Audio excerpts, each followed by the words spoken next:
Assalamualaikum warahmatullahi wabarakatuh.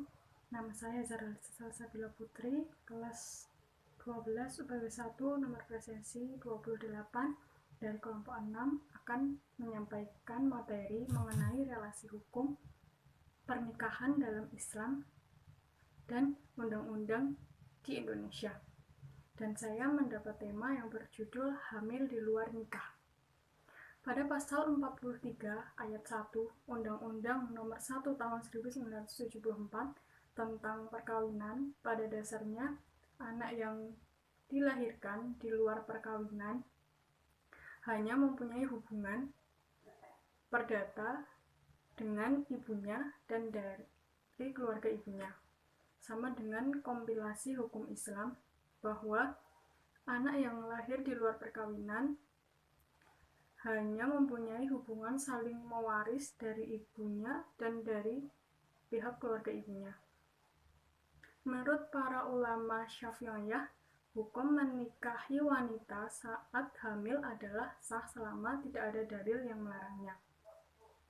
Tidaklah sah pernikahan wanita dalam keadaan hamil, dan sang wanita baru boleh menikah setelah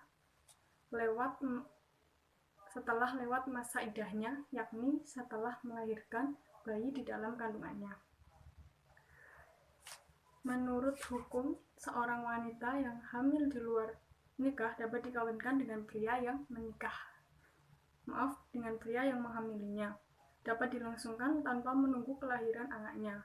Itu menurut pasal 53 ayat 2 kompilasi hukum Islam. Dengan dilangsungkan perkawinan pada saat wanita hamil, tidak diperlukan perkawinan ulang setelah anak yang dikandung lahir. Ada pada pasal 53 ayat 3 kompilasi hukum Islam. Sekian materi yang dapat saya sampaikan, kurang lebihnya mohon maaf. Wassalamualaikum warahmatullahi wabarakatuh. Assalamualaikum warahmatullahi wabarakatuh. Saya Sifani Dewiatmaja dari kelompok 6 akan menyampaikan materi mengenai relasi hukum pernikahan dalam Islam dan undang-undang di Indonesia. Hukum menikah dengan agama lain menurut MUI sesuai fatwanya adalah haram. Otomatis akad nikahnya juga tidak sah. Adapun dalil yang menjelaskan mengenai hal tersebut yaitu dan janganlah kamu menikahkan orang-orang musyrik dengan wanita-wanita mukmin sebelum mereka beriman. Sesungguhnya budak mukmin lebih baik daripada orang musyrik tersebut. Walaupun dia menarik hatimu, namun mereka mengajak ke neraka. Quran Surat Al-Baqarah ayat 221. Yang kedua, mereka wanita-wanita muslimah tiada halal bagi orang-orang non-muslim, dan orang-orang non-muslim itu tiada halal pula bagi mereka. Quran Surat Al-Mumtahanah ayat 10. Menurut hukum Indonesia, yakni Undang-Undang Nomor 1 Tahun 1974, pernikahan dianggap sah di mata negara apabila dilakukan sesuai dengan ajaran agama masing-masing. Pasal 2 ayat 1 Undang-Undang Perkawinan juga menyatakan hal yang sama, yakni perkawinan adalah sah apabila dilakukan menurut hukum masing-masing agama dan kepercayaannya itu. Surat dari Mahkamah Agung pada tanggal 30 Januari 2019 menyatakan bahwa perkawinan beda agama tidak diakui oleh negara dan tidak dapat dicatatkan. Akan tetapi, jika perkawinan tersebut dilaksanakan berdasarkan agama salah satu pasangan dan pasangan yang lain menundukkan diri kepada agama pasangannya, maka perkawinan tersebut dapat dicatatkan. Misalnya, jika perkawinan dilaksanakan berdasarkan agama Kristen, maka dicatatkan di kantor Dinas Kependudukan dan Pencatatan Sipil. Begitu pula jika perkawinan dilaksanakan berdasarkan agama Islam, maka perkawinan pasangan tersebut dicatatkan di kantor urusan agama atau KUA. Sekian materi yang dapat saya sampaikan, kurang lebihnya saya mohon maaf. Wassalamualaikum warahmatullahi wabarakatuh. Assalamualaikum warahmatullahi wabarakatuh. Nama saya Valda Regina Saputri, absen 26 dari kelompok 6 akan menyampaikan materi mengenai relasi hukum pernikahan dalam Islam dan undang-undang di Indonesia. Saya akan menjelaskan tentang nikah sirih. Nikah sirih adalah pernikahan yang tidak dicatat oleh Kantor Urusan Agama atau KUA, serta tidak memiliki kekuatan hukum, namun tetap dianggap sah dalam ajaran agama Islam. Nikah sirih bertentangan dengan peraturan perundang-undangan, yaitu Undang-Undang Nomor 1 Tahun 1974 tentang perkawinan. Nikah sirih merupakan nikah yang bermasalah, melanggar hukum negara. Tandas Dirjen Bimas Islam Majasin seperti dikutip laman Kementerian Agama. Meski demikian, Majelis Ulama Indonesia atau MUI menganjurkan agar umat tak menikah sirih dan memilih pernikahan resmi sesuai dengan hukum yang berlaku. Lebih baik menikah secara resmi supaya tidak ada yang beresiko menanggung kerugian. Karena nikah sirih itu tidak diakui negara kalau perkawinan tak dicatat oleh negara. Berarti tidak ada bukti bahwa seseorang itu sudah menikah, ujar Ma'ruf Amin. Demikian materi yang saya sampaikan, kurang lebihnya mohon maaf. Wassalamualaikum warahmatullahi wabarakatuh. Assalamualaikum warahmatullahi wabarakatuh. Perkenalkan, nama saya Vena Anggrena dari 12 UPW 1 kelompok 6. Saya akan menyampaikan materi tentang relasi hukum perkawinan di Indonesia dan hukum Islam, yaitu kawin kontrak. Kawin kontrak adalah suatu bentuk perkawinan yang dibatasi oleh waktu tertentu sesuai yang diperjanjikan kedua pihak dan merupakan suatu bentuk perkawinan yang tidak sah. Lalu menurut hukum Indonesia, UU Nomor 1 Tahun 1974 Pasal 2 Ayat 2 menyatakan perkawinan ini tidak dilakukan pencatatan pada pejabat yang berwenang dalam memperoleh kepastian hukumnya melalui surat nikah.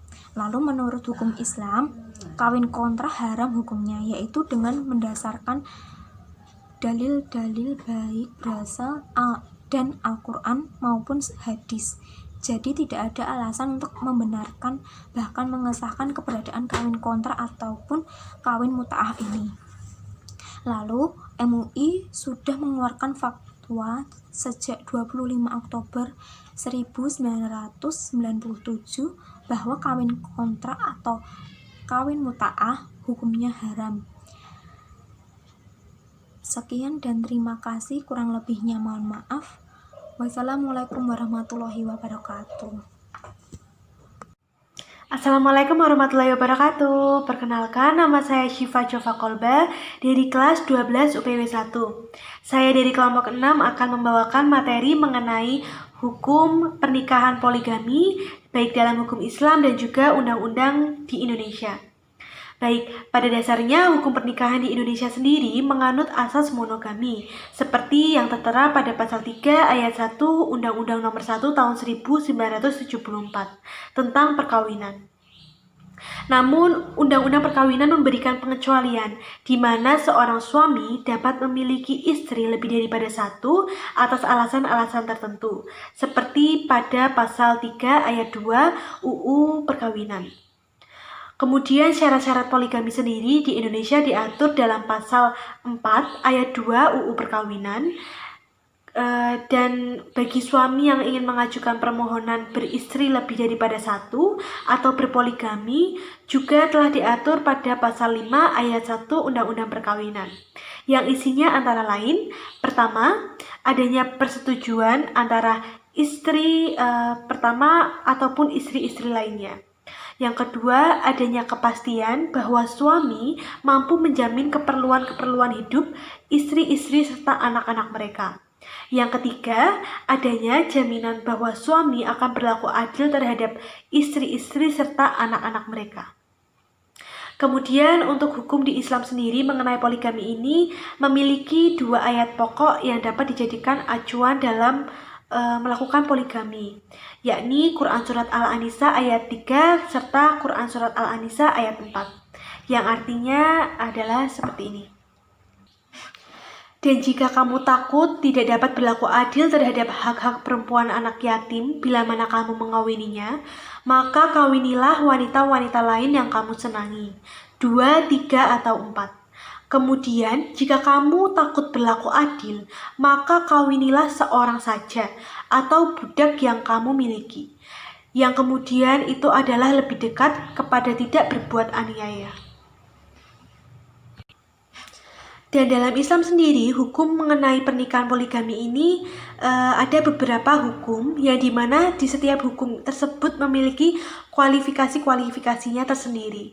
Antara lain ada wajib, dianjurkan, makruh, halal, serta haram hukumnya. Nah, demikian materi mengenai hukum pernikahan poligami yang dapat saya sampaikan. Mohon maaf apabila ada kesalahan informasi dan mohon maaf bila materi yang saya sampaikan sangat singkat. Tapi sebelumnya saya akan menyampaikan bahwa menurut saya relasi atau hubungan antara hukum dalam Islam dan undang-undang di Indonesia sendiri mengenai poligami ini tidak terlalu bertolak belakang karena sama-sama memiliki persyaratan-persyaratan dalam pelaksanaannya. Begitu, terima kasih. Wassalamualaikum warahmatullahi wabarakatuh.